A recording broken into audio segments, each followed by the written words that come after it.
Hi friends, welcome to my channel Vandana creations. నా పేరు వసంత. ఈరోజు మీకు నేను కుకింగ్ రెసిపీ కొబ్బరి పచ్చడి చూపించబోతున్నానండి. నా ఛానల్ కనుక ఫస్ట్ టైం చూస్తున్న వాళ్ళు కింద కనిపిస్తున్న రెడ్ కలర్ సబ్స్క్రైబ్ బటన్ని నొక్కి పక్కనే ఉన్న బెల్ ఐకాన్ని యాక్టివేట్ చేసుకోండి. ఇంట్లో కూరగాయలు ఏమీ లేని రోజు ఇలాంటి ఫాస్ట్ అండ్ టేస్టీ రెసిపీ కొబ్బరి పచ్చడి. దీన్ని వేడివేడి అన్నంలో ఉల్లిపాయ ముక్క కొరుక్కొని తింటే చాలా చాలా బాగుంటుందండి. Let's start.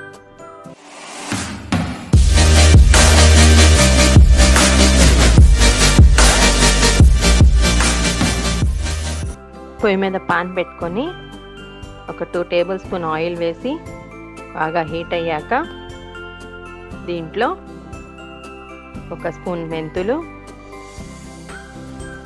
ఒక 3-4 టేబుల్ స్పూన్స్ మినప్పప్పు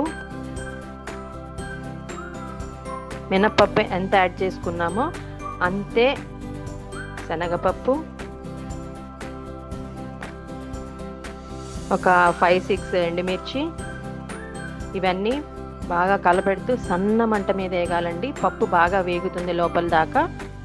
ఈ విధంగా రావాలండి. ఇట్లా వేగించినాక మిక్సీ జార్లోకి తీసుకొని 4-5 చిన్న ఉల్లి, సరిపడా ఉప్పు,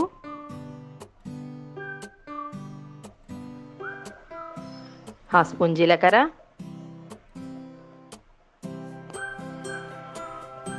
కొద్దిగా చింతపండు అండి,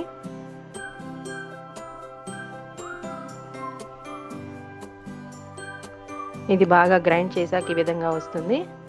దీంట్లో ఒక కప్పు చిన్న చిన్న ముక్కలుగా కట్ చేసుకున్న కొబ్బరి ముక్కలు అన్నీ బాగా మిక్స్ చేసి ఈ విధంగా వచ్చాక కచ్చా పచ్చాగా వచ్చాక కొంచెంగా వాటర్ యాడ్ చేసుకోవాలి. కలపెట్టినాక మిక్సీ వేసినాక ఈ విధంగా వస్తుంది. మనం కూరలు ఏమీ లేనప్పుడు ఇలాంటప్పుడు ఇట్లాంటి కొబ్బరి పచ్చళ్ళు చాలా టేస్ట్గా ఉంటాయండి. దీన్ని వేడివేడి అన్నంలో తింటే చాలా టేస్ట్గా ఉంటుందండి.